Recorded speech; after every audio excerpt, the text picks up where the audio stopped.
Welcome back to Xenoblade Chronicles. Those of you who don't remember where we got up to last time in the main storyline, we came across a barrier of plot ice that can only be melted by a very specific stone. Presumably a very hot stone. I've cut directly from where we stood before to the cave where you find it because the journey's fairly nondescript. I do like that instead of just having an area that is purely composed of ice and whatnot, and then later on we end up in an area that's super hot and magma-y, like games like this tend to do, especially adventure type games. If you think of the Zelda games where you do have a place that's just ice, just fire, just full of ghosts. Instead we get the entirety of the mountain. There's a number of places you can go inside, like here, that have, the hot springs and the magma inside, and this does actually happen in real life. It's not just a lack of research or lazy writing. Quite often get incredibly hot, partially underground springs and flows, contrasting with the outside where it's ice and frozen and many feet of snow. What you don't get in real life though is these lizards sporting the Princess Leia hairdo. I'm not entirely sure what's going on there, but he's definitely just been watching Star Wars. Now this is the one, it's a unique monster we have to beat up, so we can steal his special rock. I don't blame him for being angry. If someone came into my house, beat me up and stole my rock, I'd also fight back. It's a fairly standard fight. He's a unique rather than a boss encounter. And we just have to fight him because instead of it being an item to come in and pick up to get through our plot ice wall, it's a drop off him. There are actually a couple of ways to cheese this fight if you're underprepared.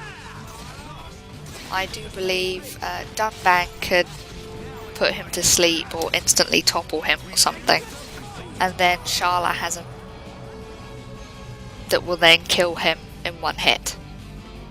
But it's a bit fiddly to get going unless you can run in with the full party gauge straight away, and I'm really not that interested in kind of cheesing a fight. If you're not ready for something in this game, I'd really just suggest finding an area you like and then run off and do some fun side quests, find a couple of characters you find interesting or things you like killing and go do that instead. Although I do know some people do just like to see how they can break a game rather than just trying get through it as quickly as possible. The fight's fairly standard.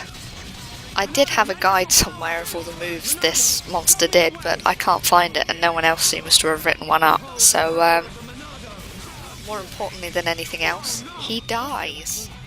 So, fulfilled his purpose. He's a monster we can kill. He tried to hit us back in a variety of ways, but we'll never really know what he was capable of. This area is actually a bit of a pain in the arse because it has these ether monsters around the edges, and they are a massive pain to kill, so I just completely cut it out. It took me ages, it was really tedious. I didn't have an ether using character in my team, so I couldn't do proper damage. They didn't join in during the boss fight, and they do negligible damage themselves. It was just like, ugh. But this update is short and sweet to get everyone back into the swing of things.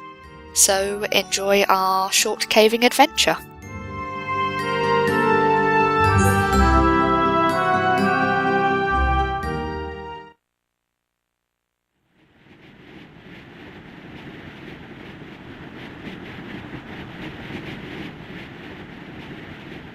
The letters are worn and difficult to make out, but it's definitely the language of the High Entia. They look just like the lettering on Prison Island. If only we could.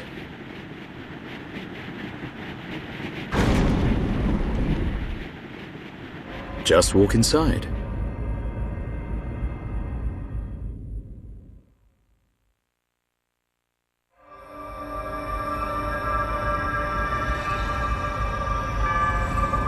This place? Something up, Shulk? No, it's just... I feel like I know this place. Déjà vu. I'm not sure, but...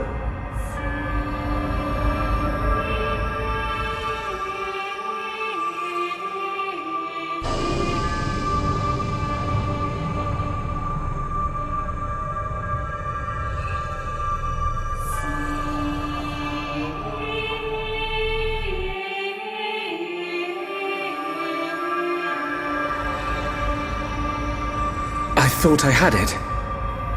I can't seem to recall.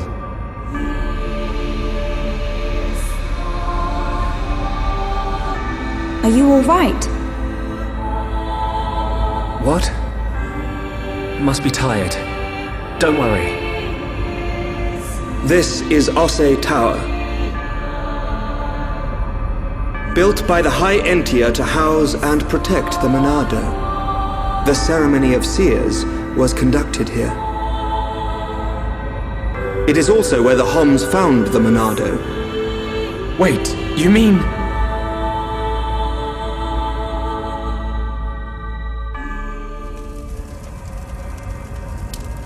So this is where the Monado was kept. My dad took it from here. Have you always been able to see the future? You told me you were from a long line of seers. Did you have the ability from birth? Once, I too came into contact with the Monado. Those that are to be seers must touch the Monado, and a chosen few receive our power. That is the ceremony of my family. And the ceremony was held right here.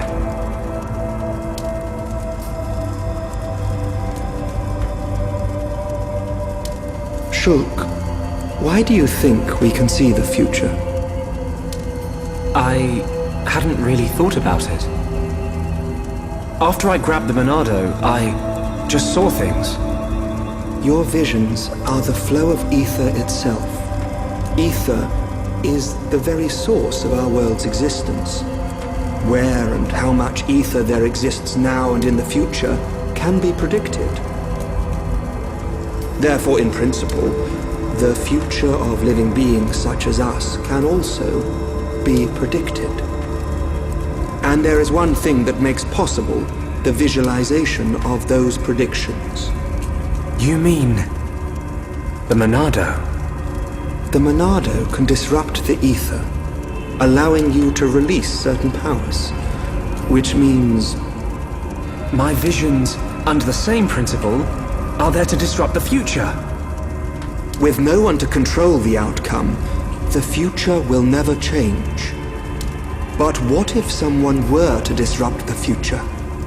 What then? The future would be changed. Is that how Zanza planned to defeat the Mechonis? But why go to such lengths? What happened all those years ago? Did you think it was just a myth?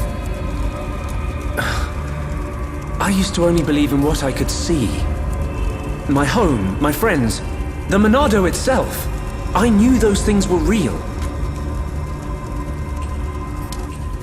But when you took the Monado in your hand, you gained the ability to see that which was not meant to be seen. Are you saying I should stop? You are a fluctuation. As a fluctuation, you exist outside the results of your predictions. The more you accept this existence, the more malleable the world becomes.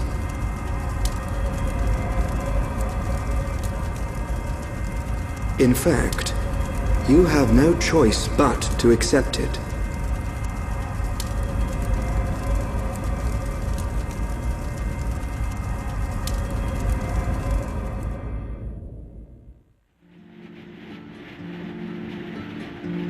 Good morning. Did we sleep well? Oh, I can't feel my face or feet. What do you think? Rhine not tell truth. Rhine snoring make Ricky think of Orluka. Oi! I don't snore! Sword Valley is just around the corner.